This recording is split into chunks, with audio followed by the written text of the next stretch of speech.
Good evening. Welcome to this evening's next in the BOFAS series of lectures of distinction. And we have a very interesting topic this evening about the Pes Cavus. This is a fascinating area which is very complex and thoughtful, and we want to go through the various stages and how to think about this. Not only do you have to understand the deformity, but there's often an underlying neurological condition. So to help you to understand this, we have two real experts from the Royal National Orthopaedic Hospital in Stanmore. We have Karen Malhotra and we have Matt Welk. So this evening, like previous evenings, the format will be divided into two talks, about 20 minutes each, and then we'll take some questions and answers from the panelists. So please submit questions that you think of during the talks, and then hopefully we'll have time to go through these, and we'll also have a few cases to emphasize the key points. So hopefully we'll have a fascinating evening talking about the subject of Pes Cavus. Over to Karen and Matt. Thank you. Thanks, Rick, and good evening, everyone. So I'm Karen Malhotra, and I'm one of the consultant orthopedic foot and ankle surgeons. Just to say at the end as well, we are going to be doing some cases. So if anyone's interested in sort of being vivaed for the cases, if you raise your hand up or make yourself known, then we can make you panelists. But none of that will be recorded, so don't worry. So I've got the first bit of this talk, and my job is really going to be to tell you a little bit about the basis for cavus feet and why they occur and the types of cavus feet, and really lay the groundwork to sort of better understand the next talk by Matt, where he talks about treatment and investigations. If you take away nothing else from my talk, what I want you to go away from today is that a planus foot or a flat foot is a loose foot, and a cavus foot is a tight foot. And a lot of the problems we get from cavus feet is because things are tight. And we'll talk a little bit more about that as we go along. But what I'm going to talk to you about is the definition of a cavus foot, the epidemiology and etiology. And then we're going to spend most of our time on the pathogenesis. And no cavus talk would be complete without talking about Charcot-Marie tooth. So, the definition. Simply put, a cavus foot is a high arch foot which fails to flatten on weight bearing. And you can see that in the picture here. This gentleman is standing and he's got an arch which hasn't flattened. But it's a bit more complicated than that, because the cavus is often not the only deformity. And as you can see, this gentleman has clawing of the toes. He's got varus of his hind foot. He's got an abnormal angle at his midfoot. And in about 2/3 of cases, it's because there's a neuromuscular imbalance.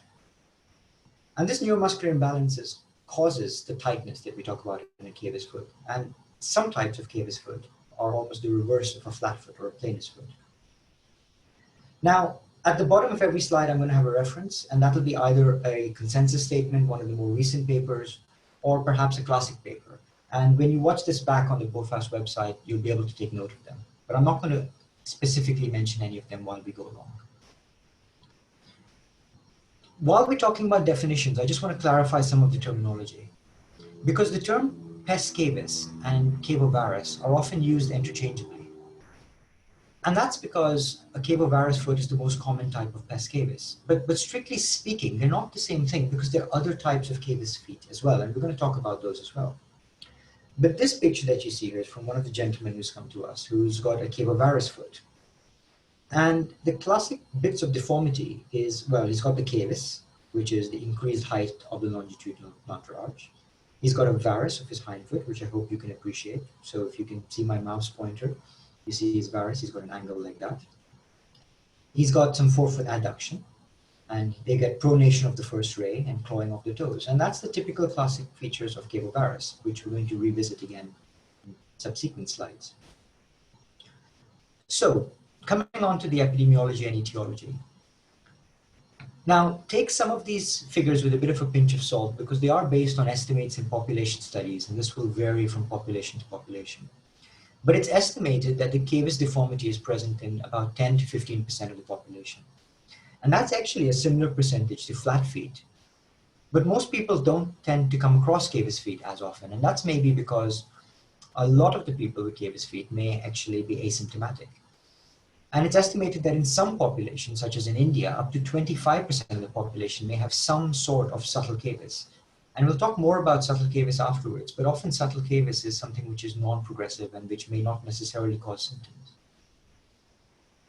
But having said that, 2/3 of patients who do actually have symptoms and who have cavus feet have a neurological disorder. And so when you're addressing and thinking about cavus feet, you have to put on a second hat other than an orthopedic surgeon. You have to kind of put on a neurologist hat as well. And taking that further, if you have a bilateral cavus foot, then there's an 80% chance that you're going to have Charcot-Marie tooth. And if you have bilateral cavus feet and any member of your family has bilateral cavus feet as well, then there's a very high chance that it's Charcot-Marie tooth, which is why it's really important to know that for your exams. So what are the causes? Well, there are many. So neuromuscular is the commonest, as we said, but that can be either in the muscle, so you can have a dystrophy. And usually a generalized dystrophic muscle disorder will cause a bilateral condition. You can have a nerve problem, and that can be central, anterior horn cell or peripheral. If it's central, it may be CP, and they will usually have a history of that from birth or within the first 2 years. They could have a stroke, they could have Friedreich's ataxia, or they could have a tumor. And I've highlighted their unilateral because I'm sure, as Matt will talk about later, a unilateral, new onset cavus foot is a tumor unless proven otherwise and needs to be investigated. And you need to remember that in your differentials for the exam. Anterior horn cells, well, that's kind of in the central cord, but the classic one of that is polio. And again, polio can be unilateral. But again, here there'll often be a history of polio. There'll be other changes. And thankfully in the UK, polio new onset is going to be extremely rare. Peripheral lesions. So Charcot-Marie tooth is a peripheral lesion, and you can have other polyneuropathies. Then there can be other congenital causes. So clubfoot, arthrogryposis. Again, even if this is unilateral, you'll know because they've had it from birth. Trauma can be unilateral. So you can have a crush injury to some of the muscles. You can have debridement of the muscles. You can have a nerve injury. All of those would cause a unilateral condition as well. But here again, there'll be a clear history of trauma. And idiopathic, so the subtle cavus. So these are often non-progressive, non-neurological. We have no idea why they happen. It may be part of the normal spectrum. Okay, so now on to the bit which we really need to talk about, pathogenesis and biomechanics. As we said before, and it bears repeating, in most symptomatic cavus feet, there is a neuromuscular component. And this neuromuscular component may cause specific muscular imbalances, which in turn will create first and then propagate the deformity. And over time, parts of the foot compensate, and eventually these become fixed as well. So you may have a deformity classically in the forefoot first, which we'll talk about, which then causes the hindfoot to change position, and over time the hindfoot becomes fixed, and then you get a worse deformity. So in order to understand that, I want to talk a little bit about the fight to deform feet. And this fight is between either weak muscles and normal muscles, or between normal muscles and spastic muscles. And unsurprisingly, in this fight, the normal muscle will win out over the weak muscle, and the spastic muscle will win out over the normal muscle. And when we consider the different places where you can have deformity, well, you can either have the deformity in your hindfoot or your forefoot. And the overall net deformity is of inversion or eversion. And in the hindfoot, for example, inversion corresponds to varus of the hindfoot, okay? And eversion corresponds to valgus of the hindfoot. In the forefoot, inversion corresponds to what we classically say as supination, and eversion corresponds to what we think of as pronation. And the inverter of the hindfoot, so let's take the hindfoot first. The inverter is the tibialis posterior, and the everter is the peroneus brevis. And there is a concept called the calcaneopedal unit. And we're all familiar with dividing up the foot into hindfoot, midfoot, forefoot. Some of us are familiar with the medial and lateral columns. But I just want to touch upon this concept called the calcaneopedal unit. And this model doesn't come apart correctly, but the tibia and the talus act as one aspect of that, and the rest of the foot acts as the other aspect, the calcaneopedal unit bit. And this bit can actually just roll underneath.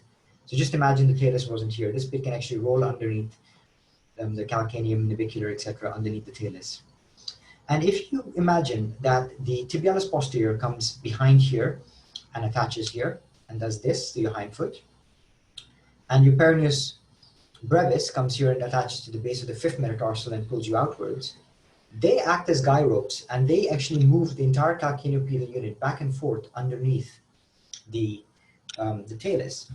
And that's what gives you your hindfoot balance. So if one of them was stronger than the other, it would overpower towards that side. So classically in a cavus foot, the peroneus brevis may be weak and the tib post may be strong, and so that will pull your hindfoot over. For the forefoot, your tibialis anterior and your peroneus longus both attach to the base of the first metatarsal. And so therefore, when they fight, they pull the foot up into supination, or the peroneus longus comes from here and pulls the foot down into pronation. And that happens over the midfoot. But similarly, there's a balance between them which needs to be achieved. The next concept you need to understand is the concept of the tripod. And some of you will be familiar with this, but basically when you stand, you need to have at least 3 points that you bear weight on in order to be stable, such as a tripod or a 3-legged stool. And classically, this is your base of your first metatarsal head, your fifth metatarsal head, and your calcaneum. And it's important that those are balanced, because if you can't just balance on 2 of them, otherwise you're very unstable. And the foot finds a way of righting itself. So in a situation where you have a forefoot-driven process, such as Charcot-Marie-Tooth, we think, where you get pronation of the first ray because tibant is weak and peroneus longus is slightly more powerful, the first ray goes down. Now, when the first ray goes down, it wants to take all the load and it leaves the heel and the fifth toe in the air. But obviously, we can't balance that way.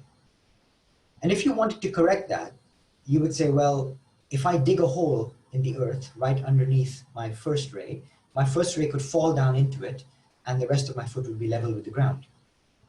But obviously we don't walk around with a hole in the earth. So what happens is that the rest of your foot twists. And so if your first ray is down and the rest of your foot twists, the hindfoot goes into varus, and therefore you get a forefoot-driven hindfoot varus. And Matt's going to touch upon this again, but I'm going to mention it now as well because it bears repeating twice because people have difficulty with this.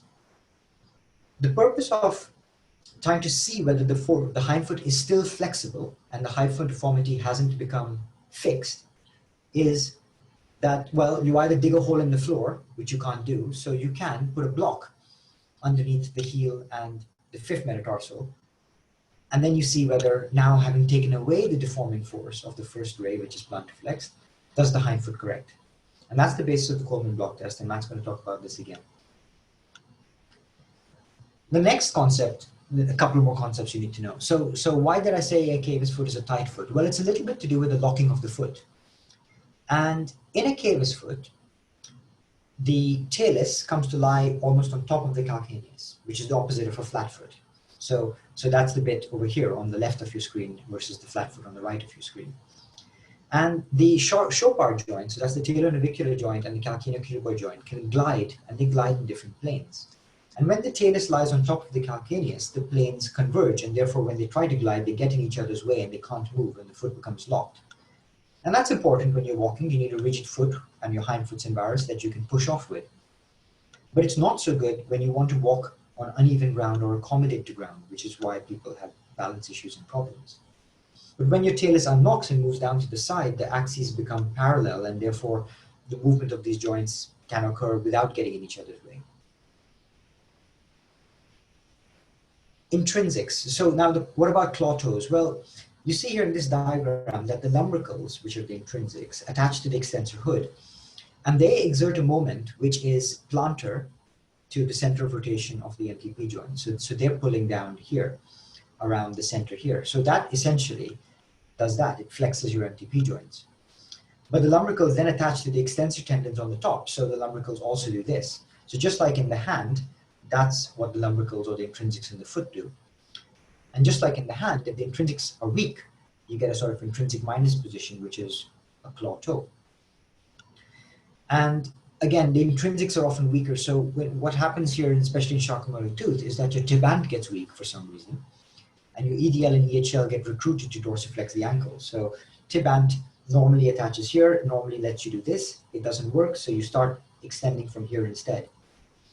The intrinsics are weak, so there's unopposed extension. And then when you do that, your flexors get tight and they curl the toes up. So that's the mechanism of claw toes. Okay, so that's bits about the pathogenesis. So we're going to talk a little bit about the types of cavus feet. Well, there's four main types. So there's the pure cavus, there's the cavovarus, there's the cavo-equinovarus, and there's the calcaneocavus. So let's take these in turn. So you have your pure cavus. So this may involve the subtle cavus foot. They're rarely neurogenic and they're often non-progressive. And people may never know they have them. It's often forefoot driven, and that means the problem is it's just a cavus, increased arch. So the first ray is plantarflex. The hindfoot doesn't have to be in varus. And there's often no other deformities or muscle imbalance. And we don't need to talk too much more about that. Cavovarus, which is the one we need to talk about and which we have been talking about, is classical and sort of is the reverse flat foot. And you classically get that in CP and CMT. And the deformities you have here is you have a cavus foot, which is often primary. You have a hindfoot varus, which sometimes starts off as compensatory. You have clawing of your toes, just like in these pictures. You can have a foot drop because your tibant is weak. And you get forefoot pronation. So that's a sort of compensatory thing. So you have a hindfoot varus. So if you had your hindfoot varus, your foot would supinate. So in order to keep to the ground, you have pronation. Or you have the pronation first and therefore the hindfoot corrects. But it's a compensatory mechanism. A equinocavovarus is slightly different. And here it's not often always caused by weakness of one muscle. It's caused by spasticity in some muscles. So for example, rather than having a weak tibant, you may have an overactive tib post or plantarflexus or Achilles.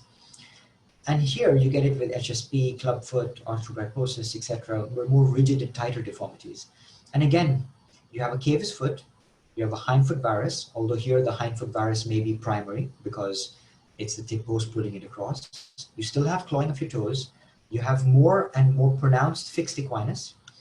And unlike the cavovarus, where you have a pronated foot, you have a supinated foot here because everything is pulled across into supination. And that's the difference. And therefore, you need to treat them differently. And then we have calcaneocavus or posterior cavus. And if you look at this picture here, you'll see that actually you can imagine that the calcaneus is actually tilted up with a high calcaneal pitch, and the rest of the foot is compensating for it. And polio is classic of this, but it's really associated with weak Achilles or over lengthening of the Achilles, so it can be iatrogenic. But again, this is not very common. So the last bit I need to talk about briefly is Charcot-Marie tooth, because like I said, that can come up in your exams. So Charcot-Marie tooth is always previously known by the name of hereditary sensory motor neuropathy, and it's a group of neuropathies described in 1886. And it's a group of progressive disorders affecting peripheral nerves. It's actually the most common disorder of peripheral nerves. It's about 1 in 2,500. But the main thing here is you get loss of sensation in addition to muscle wasting. And the feet are involved in up to 90% of patients with CMT. And because you get loss of sensation and you get the deformity, patients have balance issues, gait problems, and like I said, they often have foot abnormalities. There are many, many, many different types, but the main ones you need to know about are type 1A and type 2A. And it's also important to understand that different patients may express different degrees of disability and severity. So type 1, which is the most common, is the so-called demyelinating. So you lose the myelin sheath. And this is the one where you classically get hypertrophic calves, which give you that thing called the inverted champagne bottle. I'm sure most of you know what a champagne bottle looks like anyway. You tend to get it when you're a bit younger, so adolescents and 20s. And I remember it this way, that if you have CMT type 1, it's likely to start when you are 1 something, so 14, 15, 19, 1 something. But it's slowly progressive. It's autosomal dominant, and it's peripheral myelin protein 22 and chromosome 17. It's a duplication of that, and we can talk more about that if you want, but that's what you need to know for the exam. you have reduced nerve conduction velocity, and you have sensory neuropathy. Type 2, on the other hand, is axonal. So the actual nerve itself is affected, and that's by Wallerian degeneration. You get a greater amount of weakness, therefore, and no hypertrophy. So they really have skinny legs. And you get it in your 20s and 30s. So I remember this as CMT type 2 starts when you're 2-something, so 20-something. And this is mitofusin 2, which is a mitochondrial enzyme on chromosome 1. Again, this variable inheritance, nerve conduction velocity is not that bad because the myelin sheath's not affected. And this one you can get affection of your hands as well. So to conclude this bit, most symptomatic cavus feet are due to a neuromuscular imbalance. And a lot of these are due to inherited disorders, and the inherited ones and neuromuscular ones are often progressive. The varus of the hindfoot creates a stiff foot which can't accommodate to the ground, which can contribute to their balance problems and difficulty walking and some of their symptoms. It's important, as Matt will tell you, to understand the specific pathology that's being treated, and because that's really what's going to help you plan the most appropriate treatment and decide when to intervene. So thank you for your attention. That's my bit of the talk. I'll probably come back to you to talk about some cases later. And back to you, Rick. Yeah, thank you very much, Karen. That was a very clear description of what's absolutely fundamental, which is the etiology and the biomechanics. And I think if people take some time to listen to this, maybe again, as it's available on the BOFAS website, and just think about all the concepts you came across about the loose versus the tight foot and the intrinsics and how we get these deformities, that's most interesting and well described. So now, with that understanding, we need to move on to what do we do about it. Matt, over to you, please.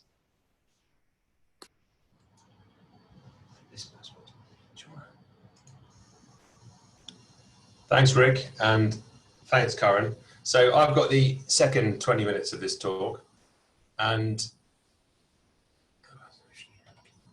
so yeah, the cavus foot is very common in the FRCS clinicals exam. There are lots of patients, as Karen mentioned, that have cavus. Charcot-Marie tooth is very common. It's a very common foot deformity, so these are patients that are easily accessible for the exam. So I'm going to talk about how to take a history and examine these patients, what investigations you might need, and how to manage them. And I want to acknowledge the BOFAS Principles course for many of the pictures in my talk. So if in one of your long cases you see a patient that has a cavus foot, and the examiner may well say to you, you can ask the patient a few questions and then move on to examination. So you want to find out in the history, the chronology. You want to find out when the symptoms started. Did it happen in their 10, 15, 20s or later? And has it been progressive or not progressive? Is this a static condition or is it progressive? Is there a family history of deformity? And if you see that this is a unilateral problem that's rapidly progressive, that needs to be a red flag for you. And in the history, one of the key things you need to ask is what is actually bothering the patient. These patients have often got quite severe foot deformities, but sometimes something quite mild is bothering them. For example, I saw a patient last week who had CMT, classic foot deformity. She was in her 50s. She'd managed a very long time with the problem. But actually the issue that she was coming with was suddenly her claw hallux had got worse and was rubbing on her shoes and it was causing a real problem. So you don't necessarily always need to do the full Monty with every patient. You need to find out what the problem is that the patient is having. And that will be key for the exam, because it may well be that the patient put in front of you in the exam has actually got quite a focal problem. So the sort of symptoms that the patients may be suffering with can be all around the foot. So in the ankle, you may see a patient that's got an acute ankle ligament injury because of their varus hindfoot. And then in that particular example, the answer is not to do a rostrum ligament repair, because it will fail. So therefore you might have to address the cavus foot. The symptom could be chronic ankle instability. It could be pain behind the fibula from a peroneal tendon tear. Then they could have hindfoot problems. Karen mentioned that in the cavus position, the transverse tarsal joints are locked. So they have reduced shock absorption, which can cause pain in the hindfoot. They may have midfoot problems, so from a bump in the shoe or from adducted midfoot, they can have pressure on their shoes. And often the patients complain of forefoot pain. So you can see on the left-hand side here, this is a pressure. Where's the mouse? Here we go. This is a pressure map, typical of somebody with a cavus foot. And you can see they've got loading of the lateral border of the foot. They've got a plantar flex first metatarsal, so loading here, and metatarsalgia. And these are typical places where you'll find callosities and typical places where the patients have problems. You then need to ask in your history what their function is like and what treatments they've had so far.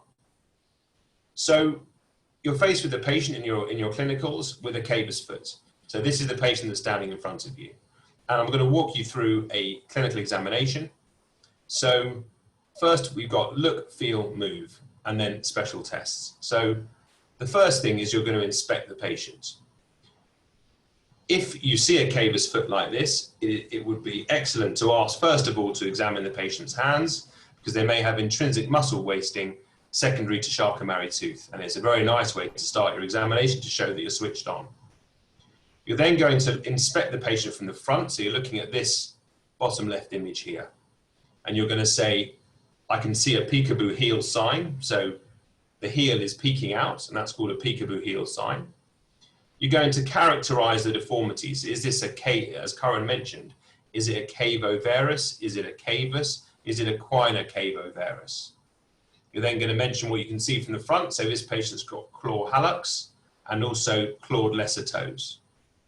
You're then going to look from behind. You're going to say the heel's off the ground and there's clear varus of the heel. And you can also see there's some adduction. So you can see the front part of the forefoot.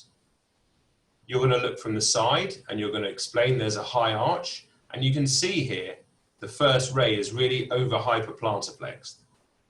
And then you're going to look, not forget to look underneath, and you're going to look for callosities, and you're probably going to find a pattern of callosities similar to this picture here. You're then going to ask the patient to walk, and you may demonstrate a high steppage gait because, as we mentioned already, these patients can, as a patient with CMT often has a weak tib ant, and they'll have a foot drop, so they'll have a high steppage gait. And then when you've done that, you're going to move on to the Coleman block, which is the fear of many trainees, but is not overly complicated. So we're going to run through that here, and Curran's mentioned it already.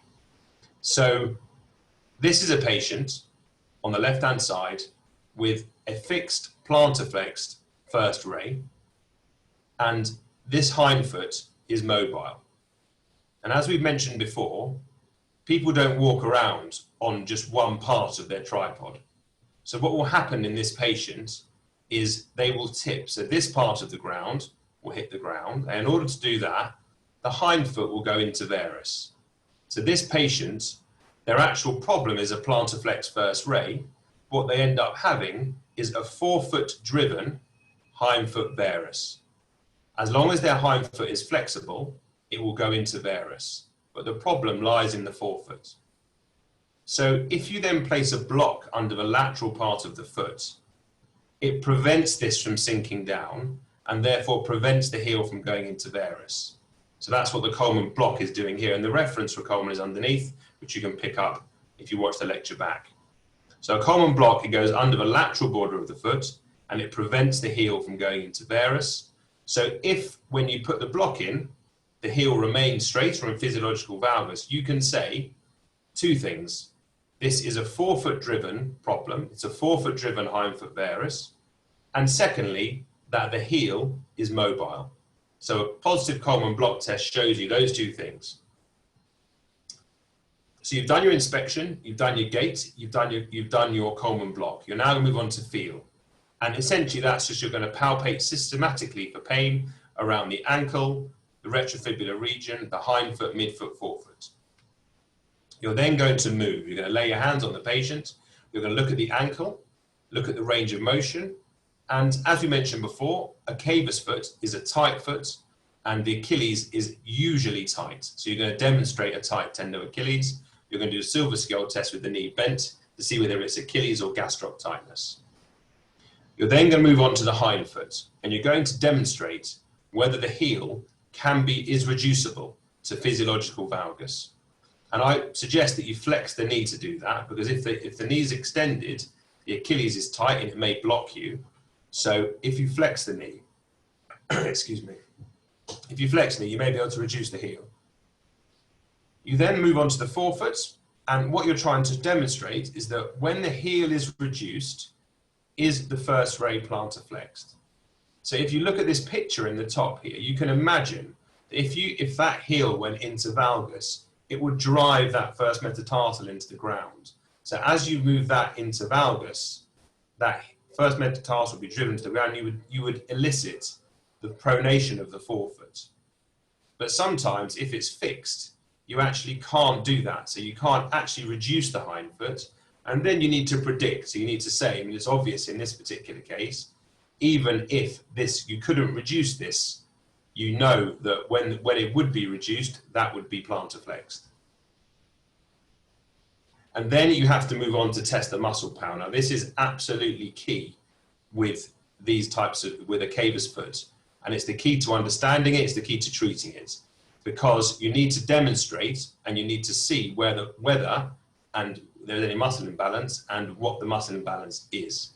So you've got to test tibialis anterior versus peroneus longus. And we know that peroneus longus in CMT is stronger, which causes plantar flexion of the first metatarsal.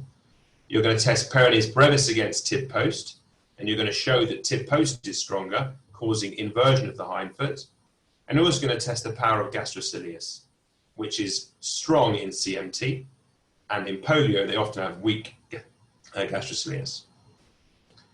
So in order to examine tibant, you can see here in this picture that the patient's being asked to dorsiflex, and actually what's happening is their toes are dorsiflexing. And this is what we call extensor substitution. So they're not able to use tibant. Tibant's really weak. So you're asking them to dorsiflex, and they're using their EHL and EDL to dorsiflex. So in the second picture, the toes are plantar flexed, stopping that from happening, and then you would really find that the tibant is weak. You examine plantar flexion just by placing a finger underneath and asking the patient to plantar flex. Then you want to examine tib post. And in order to examine tib post, this is done with a foot in maximal plantar flexion. And then you evert the foot maximally and ask the patient to invert from maximal eversion. And you're feeling the tib post on the inside. You're then going to look at the eversion. So for that, it's the opposite. So again, in plantar flexion, you're going to have the foot in maximal inversion and ask them to evert against you, and you're feeling behind the fibula for the peroneus brevis. Now, this is a video from one of my colleagues, Mr. Cullen, and I'm going to speak over if I can, because this demonstrates some of the things I've been saying really nicely. If you come around here, just look at the end here, Kim, just look down. So you can see the extensor substitution.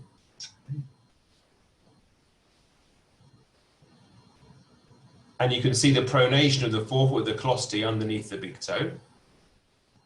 Now, you can see as the patient is trying to dorsiflex, the toes are coming upwards. And that's being demonstrated there. You can see the EHL is contracted. That demonstrates it really nicely.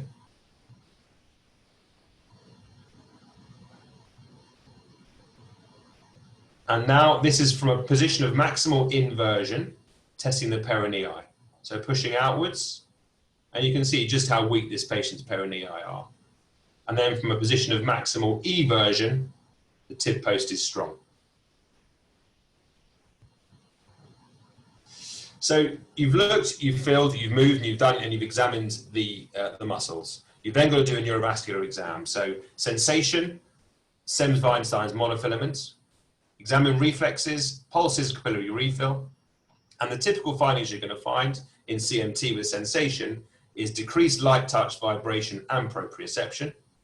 They will have weak or absent reflexes. If, for whatever reason, you demonstrate hyperreflexia, or you can find a patient with hyperreflexia or asymmetrical reflexes, this is suggestive of a spinal cord lesion and mandates an MRI and neurological consultation. So you do not want to find hyperreflexia in these patients. Now, in terms of investigations, the staple weight-bearing X-ray, so AP, mortis and lateral of the ankle, AP and lateral of the foot. We are moving at Stanmore more to weight-bearing CT scans because you can appreciate the deformity better. With these complex deformities where there's rotation and lots of superimposition of bones, X-rays can be quite difficult to interpret. So we've tended to move more towards weight-bearing CT scan. Also, on top of that, it allows you to look for arthritis of the hindfoot and the ankle. MRI can be useful to look for soft tissues, peroneal tendons, lateral ligaments, and also for arthritis. And this is a paper I'm just plugging here that was from a couple of months ago, which showed that essentially when we looked at our intra and intra-observer reliability of measurements on the weight-bearing CT scan, we were fairly accurate at measuring our Pes Cavus patients. So on an X-ray, you're going to look at the calcaneal pitch, which is this angle here, should be less than 30 degrees. Meary's angle, you will hear of, is a line along the talus compared to a line along the first metatarsal. And if that's greater than 5 degrees here, convex upwards, that would indicate a cavus foot. And what's important if you find that is to find where the core of the deformity is, where the apex of the deformity is. Now, this is just demonstrating the PET-CT. So this is a patient we operated on last week. And you can see from this picture here, a severe equino-cava varus. So you look at the X-ray here, and you can make out not very much here. The foot's in massive varus, and it's twisted. And you can see the tailor head here, but it's quite difficult to make much out. Whereas the detail you can get from a PET-CT of the same patient, you can see that the ankle is moving in that plane, and there's the tailor head with complete dislocation of the navicular off the tailor head, which is abutting the medial malleolus. And you can see the amount of extra detail you can get from the deformity from a PET-CT or a weight-bearing CT. Quick note about nerve conduction studies in case you get asked in a Viva or something. All the nerves that are tested, both sensory and motor, will show marked slowing. So moving on to management, which is the final bit of the talk. All patients will start with non-operative management. The first thing that we do, we work very closely with the neurologists at UCLH, and we manage these patients alongside the neurologists. The reason that we work so closely with them is they will help genotype the patients for prognosis. They will help monitor the patients. We tend to focus on the foot as foot and ankle surgeons, but they obviously have the upper limbs involved, so they will help manage that. And they will also counsel the family, and they're very much alongside us managing these patients as they get older. So in terms of non-operative treatment, if there is some flexibility, you can use insoles. Now, a lateral posted insole to push up the lateral border of the foot with a cutout under the first metatarsal will allow that plant flex metatarsal to sink, and it may help a flexible hindfoot go into valgus. You can also use AFOs, which can help control the ankle, and they can help control the foot in the more complex deformities. You can use Arizona type braces, and we've got lots of patients that use these silicones, SAFOs, which can be fantastic and a real lifesaver for the patients. If the deformity is totally rigid and fixed, you obviously can't correct the deformity at all, but you can accommodate the deformity and use an orthotic that might help redistribute the plantar pressures in a patient who doesn't want surgery or is not a surgical candidate. Non-operatively, the patients must be doing stretching exercises because the tighter the tendons get, the worse the deformity gets. And at this stage, the patient needs to be educated, and you start discussing with them their expectations. So what can they expect going forward? What point might we surgically intervene? And how they might be afterwards. And on that note, you have to consider the natural history of the disease. So the deformities tend to increase with time due to the muscular imbalance. And as that happens, flexible deformities can become rigid. And if you've got joints that are in the wrong position, the abnormal loading of the joints leads to arthritis. So as the condition progresses, the deformities become rigid, arthritis can set in, and the reconstruction becomes more complex. So therefore, it's a discussion with the patient at what point you should intervene, because it may be that you can do a joint sparing operation earlier and save them from having to have fusion surgery later. So moving on to the operations, I'm not going into too much detail here because it can get quite complicated, but the principles, Norton done. Put the foot below the leg, put the foot square to the ground to make the foot flat, and balance the muscle powers. I put that in capitals because that is the key to this. If you put the foot below the leg and square and flat to the ground, but you don't balance it, all that will happen is that over time it will start to reform again. And what you need to do when thinking about how to correct the cavus foot is break the deformity down and think about each part of the deformity and how to correct it. And we're going to run through that. So I start at the ankle. Look at the ankle. The hind foot is in varus generally. So is the ankle in equinus or is it straight? Is the ankle itself in varus or is it just the foot that's in varus? So if you've got equinus of the ankle, will it improve with if you lengthen the Achilles? So is it a tendon, Achilles tendon that's causing the problem? Or is it a bony block that's causing it? Because then the options would be different. If you've got varus and you've got an increased talar tilt, do the ligaments need repairing on the lateral side? And is there arthritis of the ankle?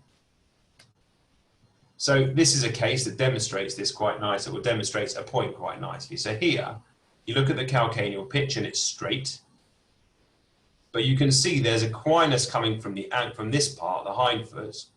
But if you draw Meary's line along the talar head here, along the metatarsal, there's also a cora here somewhere.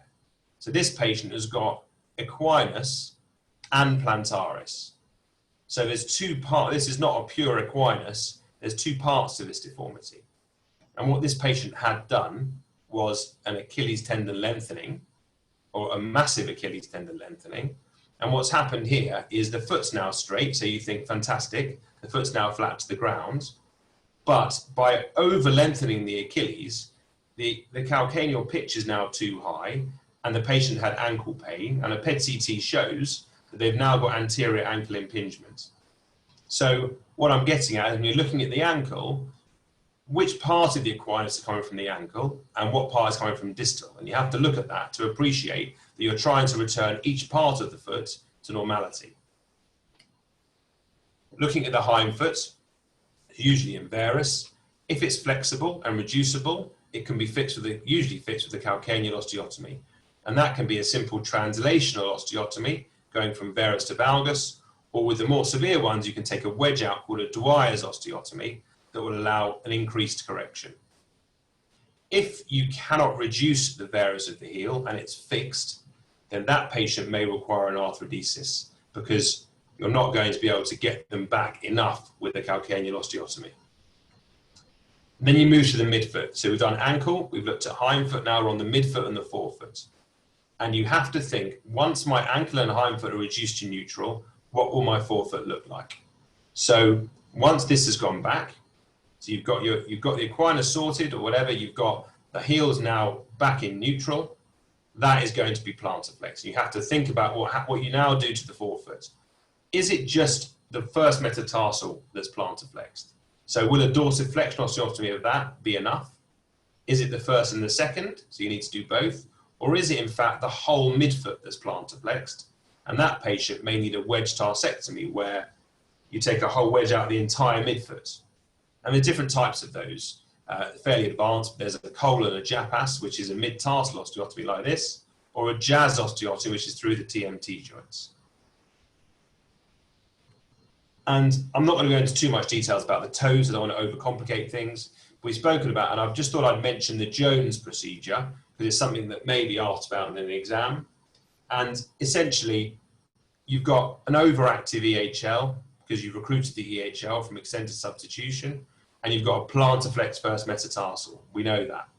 So these patients can have pain here, or pain underneath. And what a Jones procedure does is you cut the EHL tendon here, and you weave it through the metatarsal head and use it to pull the metatarsal head upwards like this. So what that will do is it will reduce the dorsiflexion here by cutting the EHL, and it will pull the first metatarsal upwards.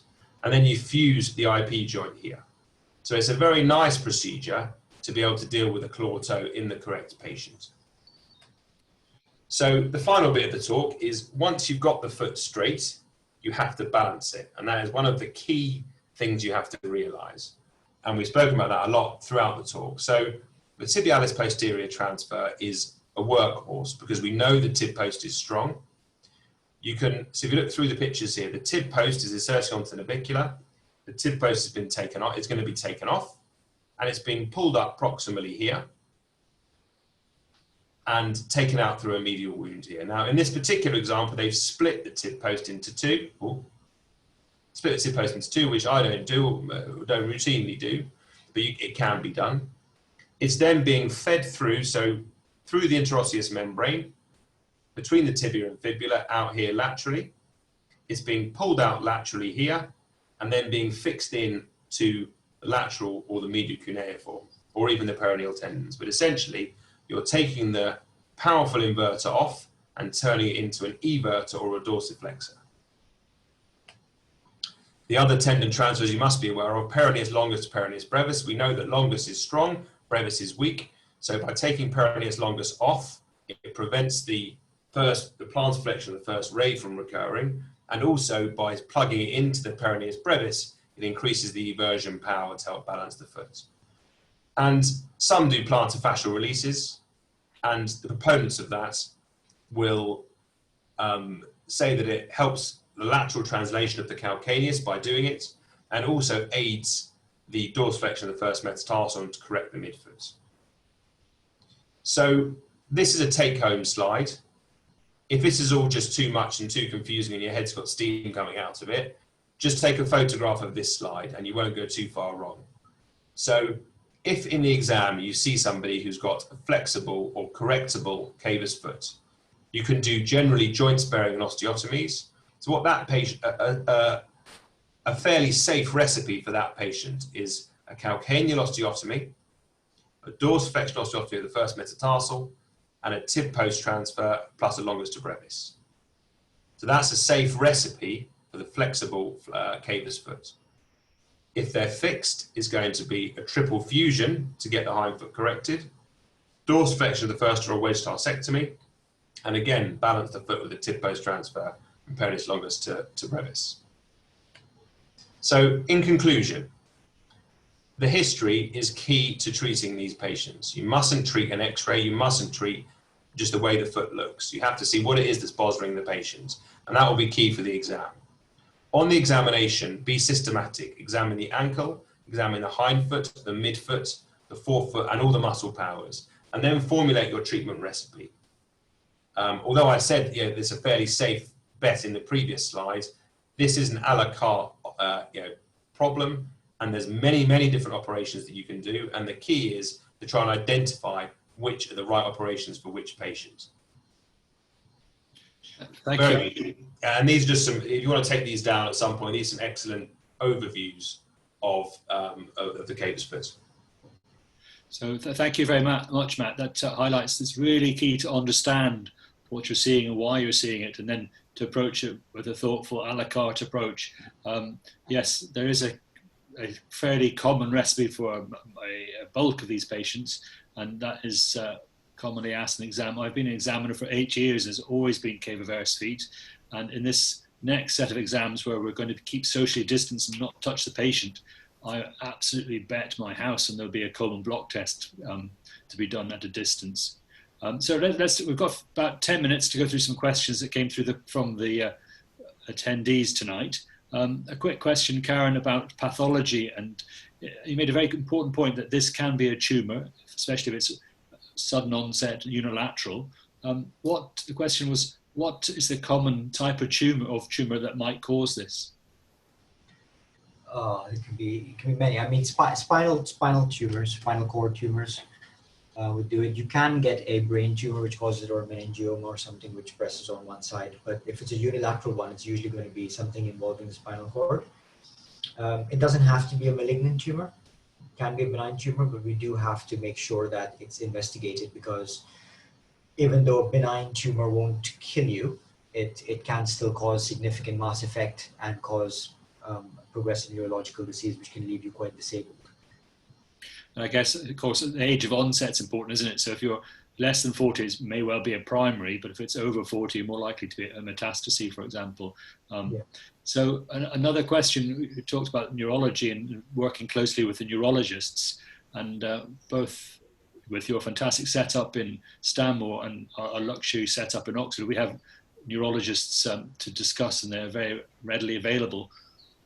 If you see a patient that you want to refer to neurologist in a DGH, what investigations do you think the orthopod should be doing to speed up the management to help the neurologist? Yeah, so in a DGH setting, the only thing which you're likely to have access to specialist is probably nerve conduction studies. And that will help tell us whether it's a demyelinating problem, it's an external problem, whether it's at what level the problem is. And again, it depends what you think. So if you are suspicious that it's not a peripheral nerve problem, then you would get an MRI spine at least. You could get an MRI spine and brain, which would be the whole thing. We rarely do that at Stanmore, but part of that's because we get patients referred to us who have already been investigated and have a diagnosis. At a DGH setting, you're unlikely to be able to do the type of genetic typing and things that you need, and really they'd be sent off to a specialist center. But if you were worried that they had something abnormal, and if they had a spastic problem, whatever, then you would at least get nerve conduction studies and possibly an MRI, both spine and brain. And I'd like to thank Jennifer Dowling for her question, which was really the question I wanted to ask at the end. And it's the key question when you've got a patient who's got a flexible and reducible cavus foot. And when do you decide, what's the absolute key to this art? When do you decide to go to the level between conservative management and surgical management? What's the key to this art? So I think surgical timing is vital, and that is speaking to the patient about their functions and their symptoms. And there may be, if you have some patients that are managing extremely well, so these are generally a very stoical group of patients, and they manage really well with their deformities. And often they'll come to you and they'll say, I'm really not managing my brace anymore, or I'm not managing my insole anymore.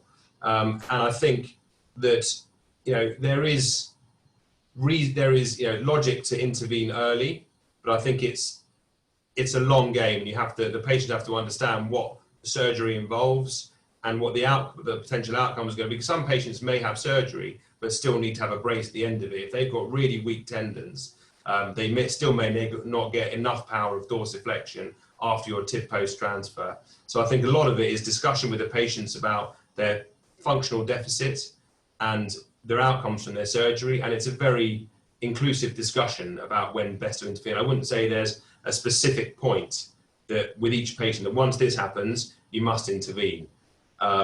So it's a lot about discussion and the long game.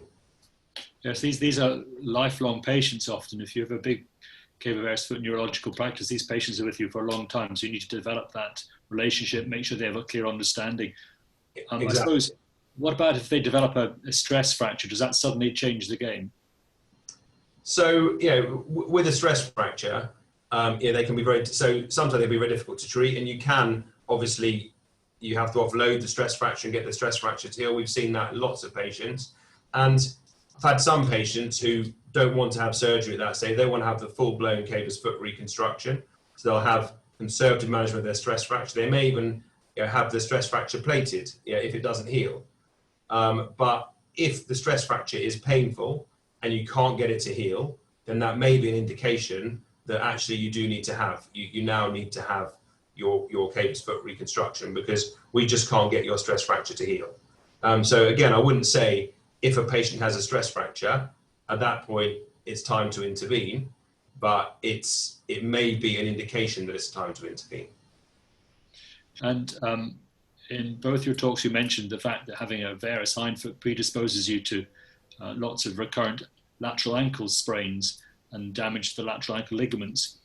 A question from Salam Ismail is, when do you decide to add, in addition, a rostrum type ligament repair or something additional to stabilize the lateral ligaments, as well as all this reconstruction, tendon balancing? So I'll screen the ankle, and if they've got lateral ankle instability, then I would add in a rostrum. And in fact, if we have time to get onto the cases, there's a perfect example of that. Yeah, I think we can do one case. We've had a couple of volunteers